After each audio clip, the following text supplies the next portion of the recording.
Special thanks to our promotional partners at the American Philatelic Society. The APS is the largest stamp collecting organization in the world, supporting collectors of any level worldwide. For more information about membership and APS services, visit stamps.org. I'm Charles Epting from HR Harmer in New York City. I'm Michael Cortese, Noble Spirit in Pittsfield, New Hampshire. And this is Conversations with Philatelists.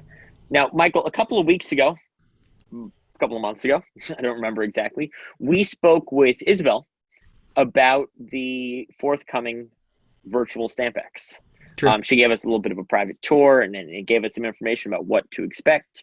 And now it is mid-October and Virtual Stampex has, I don't want to say come and gone, because for the next couple of weeks it is still accessible until the 28th of October. But the live component of the show has come and gone. And we thought it would be fun to circle back around and sort of catch up with the PTS, with the Philatelic Traders Society, about how Virtual Stampex went. So who are we going to be talking to today? Not Isabel this time, but talking to Suzanne this time, chairman of the Philatelic Traders Society.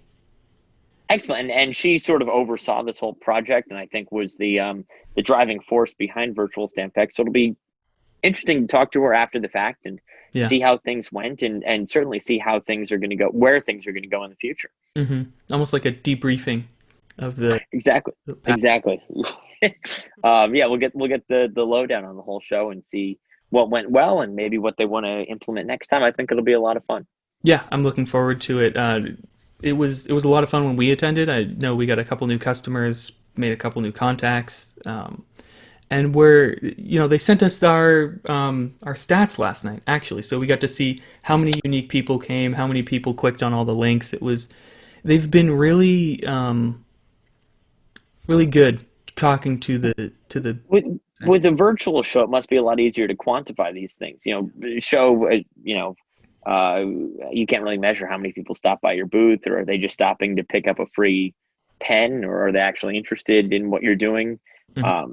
Not that I've had that happen at shows before, but it's interesting they can quantify. Let's get Suzanne on so we can hear, straight from the source how things went. Fantastic. I'll bring her in. Perfect. Let's talk to her. Hi, Suzanne. Hi, Michael and Charles. How are you doing? Good. How are you? Really, really well, thank you. Thank you for having me on Conversations with Philatelists. Thank you for joining us. Yeah, absolutely. Thank you for taking the time out to meet with us. So we wanted to talk to you a little bit about the Virtual Stampex and how it went this past weekend. Yeah, well, I think it went really well. I think it was better than we could have expected, really, for our first go at this new platform for Stampex. We've had feedback with words like groundbreaking and future of philately, which is really exciting. And we've been seeing some press coverage, and so far people have really received the show well. So I'm thrilled. Obviously, I think the hobby's been moving in a digital direction over the last couple of years. And obviously nobody could have predicted what happened this year, but we've seen a lot of societies and clubs switch to Zoom meetings. Was this something that you had in mind for Stampex, before we were forced to go in this direction? Is this a direction you were hoping to take Stampex naturally? Yeah, certainly a couple of years ago when I took on the chairman role of the PTS, I was kind of really wanting to make sure that we weave technology into as many aspects of what we deliver for our members, and that included Stampex. But in my head, for Stampex having kind of an online component, it was more kind of 5 or 6 years in the future, as opposed to, as of February, March this year, it was 5 or 6 months to deliver something. The idea was to have an online component that sat alongside the physical component, having to obviously replicate the entire show online. I often use the example of Wimbledon tennis, that people kind of can physically go and watch the tennis in London, but for many people who are tennis fans, or not even tennis fans, just kind of quite enjoy watching a tennis match at that level, they can watch that online or on their TV. They can buy their souvenirs on the online shop and things. And the idea for an online component of Stampex was very much the same thing. Not everyone can travel to London and be at the show for the 4 days. Can we bring the best parts of the show, the talks, the buying, the selling, the networking. How can we bring that to an international stage?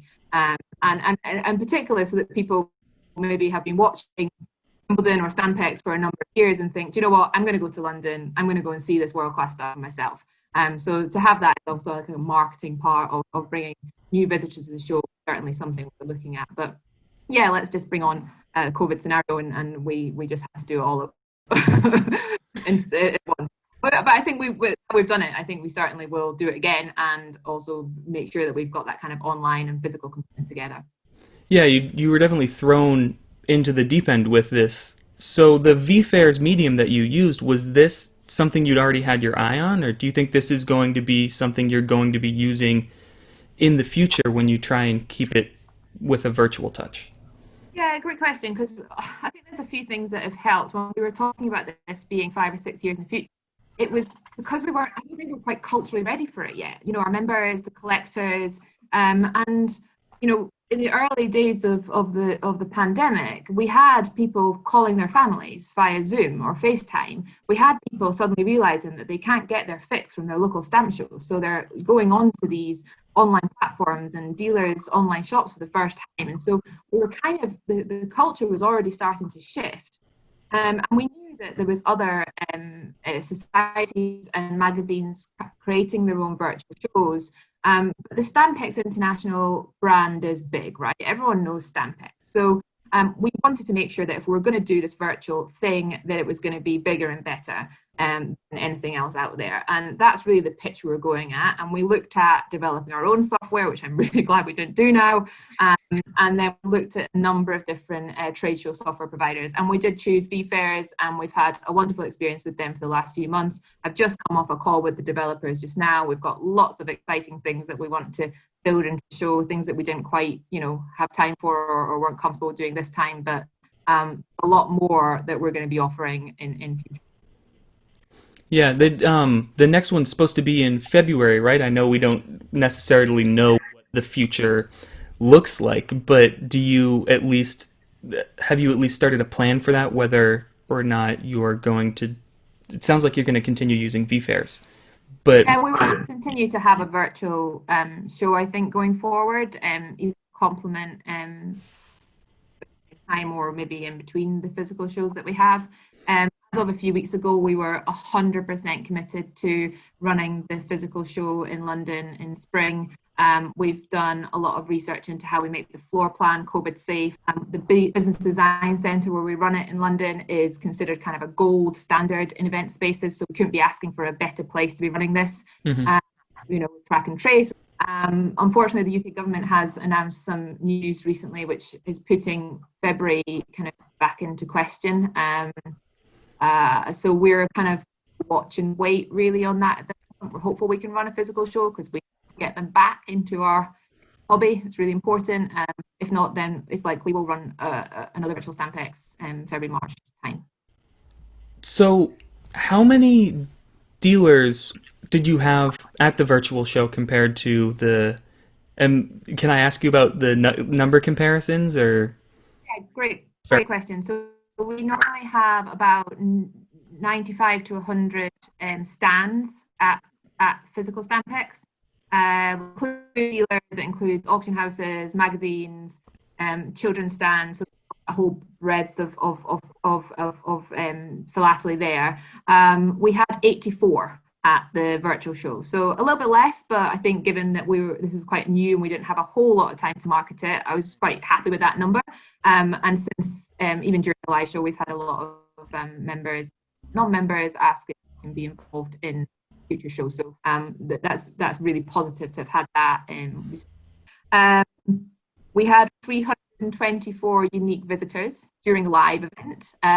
Normally at Physical Stampex, we have between 8,000 and 12,000 visitors. We don't have the same ability to track the numbers as we do using technology. So at Stampex, people can't kind of come in and out throughout the 75,000 booth visits. So that's, I think, much more than we would expect with a physical show. Some of our premium booths were receiving 2,000 plus visitors to their booth over the 3 days. And I think most said that is more than what they would normally have at a physical show. Yeah, I think Wade, when we talked to him about putting on the international show in New York, said that they estimated people. What did it, Charles? Re-entered the show about 20 times over the course of 3 days. So yeah, definitely it sounds, gauging from what Wade had said, that there were more attendees for the virtual show than the physical one. Definitely. And we're still not live with the chat functions, but we're still on demand until the 28th of October. And in the last since we've moved from live on demand, we've had another 1,000 visitors to the show. So it's still there. The talks are still there. The booth is still there. The offers are still there. The Museum of Philately is still there. There's still pushing to get people to connect with the show. And you know, the numbers so far, a lot of those are repeat visitors. So those are people who've gone out and back in since it's been on demand, which is great, because although it's 24 hours a day, it's still not a lot of time to get round 80 plus booths, see the Museum of Philately, go to the Spank Auditorium, you know, watch those 11 amazing talks. So there's you need more time, which you don't have it. You'd be chucked out the door and told to go back home. Well, so when you say that, I think that's one of the most interesting concepts of a virtual show versus a physical show. Physical show, you get there at 10 o'clock in the morning and they kick you out at 6 or whatever. The fact that you were open for 24 hours, did you see a good amount of international participation? Maybe people in Asia or North America logging on at, you know, a reasonable time for them, but the middle of the night in the UK? Yeah, we definitely were heavier on the European and US visitor registrations. We can see that we've now got over 6,500 registrations from over 108 countries now. So that's incredible to see. But we do know that there's the registrations were mostly US and Europe. But we did see visitors clicking in all around the clock, and that was quite a big decision for us to go 24 hours, because it did mean that we needed to staff it ourselves as the PTS, but also our booth holders had to think about whether they could also staff their booths. And I know that many of them did. Many of them were online in those chat rooms 24 hours a day, handing off to different people. But that was really cool, I think, for us to make sure that our members were open to the entire world, which they do anyway. You know, we do run our businesses outside of standard office hours to make sure that we meet client demands, and yeah, it should be any different, really. Yeah, absolutely. I saw a lot of people talking throughout hours or things like that. It really helped connect. I think giving dealers or people in the US or people in the UK a direct connection to customers that may have not been able to contact the actual representatives directly, it felt more personal than email. Oh, absolutely. Yeah. And there's so many of our members that are getting more and more engaged on social media as well nowadays, and that's 24/7. You know, there's no getting away from it. And if that's a behaviour that's starting to come about in people's lives day to day, then that behaviour is great to be able to reflect in a stamp show. So those talks that went on, the 11 talks, they are live or not live? They're sitting on the Spink Auditorium now for the on demand. Yeah, so you can still go and see those. And again, there's been some really interesting stats on those talks. The most popular talk was the Post Crossing World Postcard Day event live, because that was, you know, I think 500 odd people getting together and showing off postcards, and it was just a really exciting event. But we saw some popularity of talks at all times. We had, 10 o'clock in the morning UK time, 8 o'clock in the evening UK time. So we saw good traffic again across the talks. And now that we're in on demand, we can see that some talks are proving to be more popular than others for people to go back to. So we can see that people are recommending certain talks on their own networks. Oh, you need to go and see that one in Stampex, and tracking quite high at the moment in terms of views since the show's gone into on demand. So we'll keep an eye on that. What is some of the best feedback you've received, either from dealers or from just attendees or auction houses? What are some of the things you're hearing that you may take into account, for the February virtual show, or even further on long term? What's been the best constructive criticism that you've received for the show, would you say? I know it's kind of a tough question. Yeah, I'll start with the collectors. I think the feedback from collectors was that the social side of it and being able to engage with other collectors from all around the world, and in particular, there'd be no barriers as to which chat rooms you could enter or which ones you felt comfortable in. Everybody was equal. That seemed like quite a bonus for people. You couldn't. I don't know. I always use example. I know that Graham at Exploring Stamps uses exactly the same example. The first time I ever went to Stampex was probably about 12, 13 years ago. And as a collector, and I had collecting to sell, I went into physical Stampex. I walked around. I felt quite intimidated. I walked back out again. And I know that Stampex has done so much to try and make sure that the show's more engaging for people, and we've put on lots of other attractions. But I felt like with this virtual Stampex is that you didn't know whether someone was old, young, new, experienced, male, female, whatever. You didn't know that. And that just meant I think that people felt a lot more comfortable in those elements. So that's certainly the feedback we've had from the collectors. We do know there's some challenges with the chat function, direct messaging, and things that we want to make some improvements on for the next show. For the dealers, I think, again, just that ability to access new customers from all around the world. The feedback has been from many of our members that they might have picked up 40, 50 new clients, but those are people that they've never come across before. And that's really exciting for our members it's not just the same people you see at Stampex every time, which is wonderful to see them. And that's part of the social element. But the idea of being able to access new markets has certainly been a positive from the dealers. And even from me, you're not got that thing where you're 2 days before Stampex having to go down to the show, unpack all your stock, be on show for all that time, and then pack everything down, get back home, get back to the office, and having loads of orders to deal with. You can do that real time while you're at the show. You can have customers say, have you got something in stock? And you can go and say, give me 5 minutes, I'll go and check for you. You wouldn't be able to do that if you were physically somewhere else. So there's been that kind of feedback coming from the members as well. Again, just enhancements that we want to make to the ability for find the right booth, so that they know if they're specializing in certain something, but they don't know the names of the dealers who would be the right person to go to. That's something that we're also looking to enhance for next time. And yeah, just even more opportunities for people to connect and meet the dealer for an hour in a central place. Rather than you having to go into every chat room, you can go into one chat room facilitated by the PTS, and you can meet people, and we can facilitate that.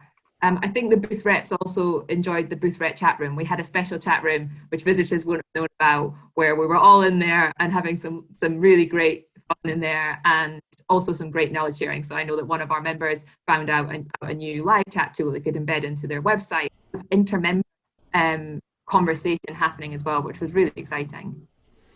Yeah, it sounds like the chat feature was really a terrific aspect of the entire thing. The level field for absolutely everyone isn't something that I'd even considered before, but now that you say it is, makes total. It's very democratizing. It sort of knocks everybody off their pedestal and puts you on a level playing field, which is great. Yeah.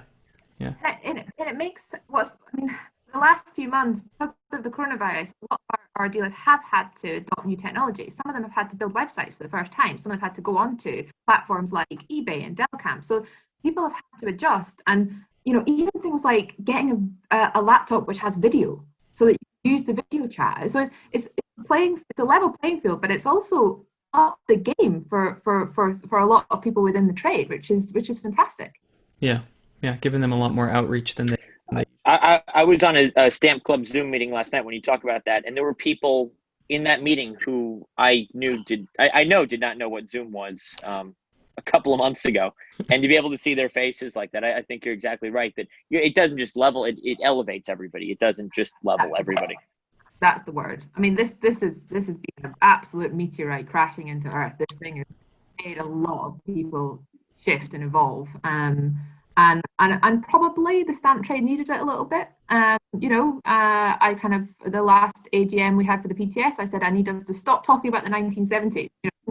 Not helpful to keep comparing to the 1970s. We have to compare this year to last year and next year to this year, and we've got to build on where we are today. And I think that it wasn't necessarily that case for change. So the idea of a virtual stamp show a year ago, not get the need for that. Whereas we've got it now, we're saying, oh, cool, yeah, okay, we need it again. It's cool, yeah, let's do it again. Yeah, it definitely well received by everybody I've spoken to and everything I've seen. Yeah. Yeah, I mean, I was very lucky. I had a call from our sponsor, Spink, from the Stocker this morning, just congratulating us on the show. And I think that that's the thing is that people are already pushing at the forefront of technology, and now they have been given this thing that they can use, Stampex brand around it, and people just want to know what is it going to be next time, bigger and better. So more talks, more networking opportunities, better chat facilities. Asking if you guys had any feedback on what you think what would be things that you would be looking for out of Virtual Stampex next year.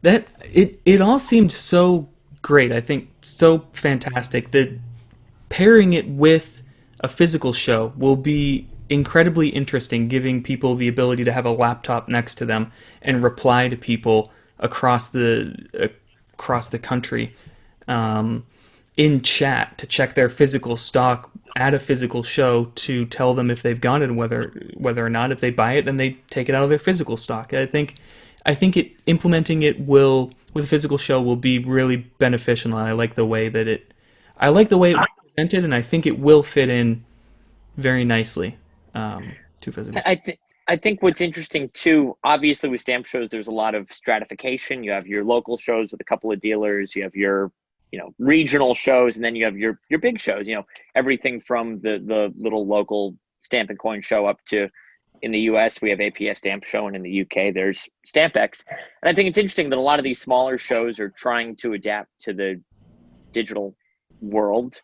And it's, in some cases, just an HTML page of links to dealers' websites. And I think you're right when you say that, Stampex is a brand that everybody knows and that everybody respects and loves, and everybody dreams of going to London for Stampex. I think it's great that you're taking such a bold approach. You don't want to attach the Stampex name to something that feels half-hearted. Yeah. It's nice to see that the most revolutionary, I think you could say, virtual show so far has been from the most respected brand name, at least in UK Philatelic. So I'm happy to see that. You're going for something big. It's not just let's have a list of links on our webpage and call it a virtual show. It's let's actually try to recreate. Again, you can't recreate everything, but as much as can be translated to the virtual sector as possible. Absolutely. Yeah. I mean, that's what we're here for, as the Philatelic Traders Society.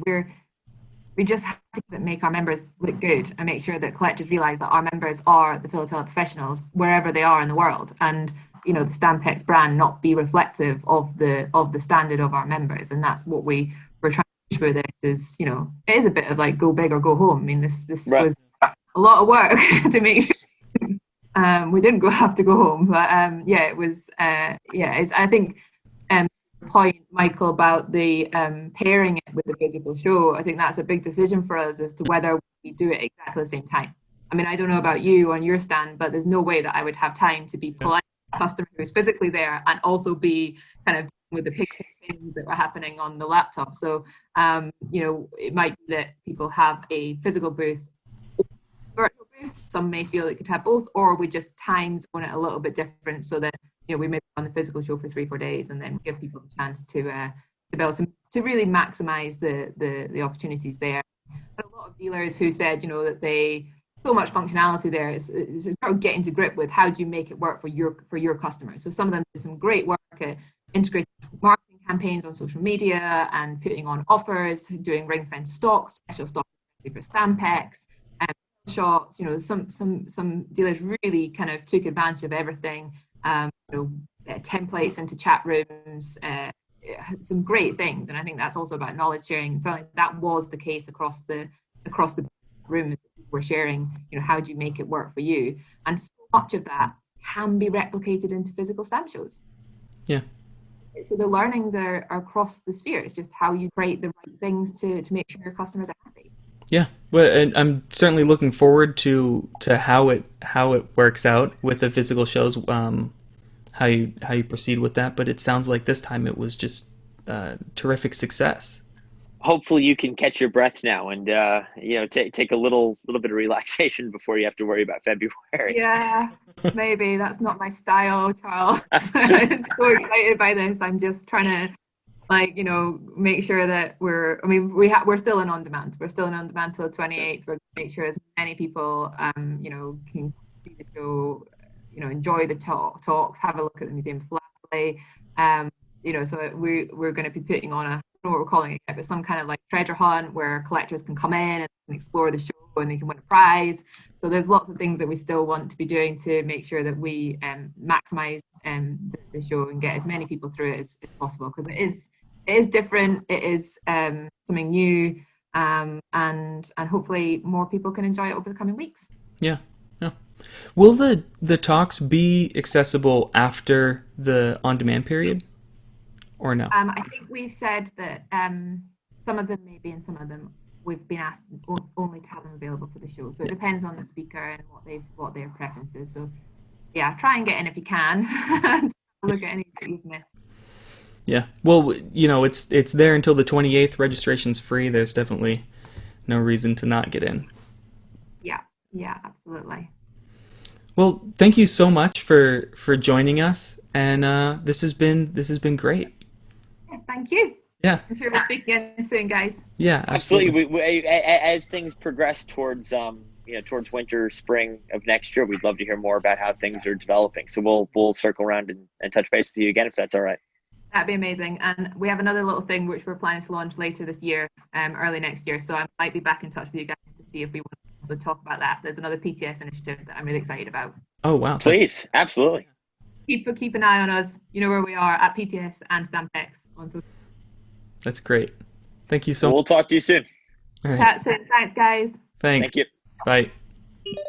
Well, I don't know about you, but whether physical Stampex happens in London in February, and whether we as Americans are even legally allowed to go to physical Stampex, if there is such a thing, I'm excited for virtual Stampex again. I'm excited to see where they take it.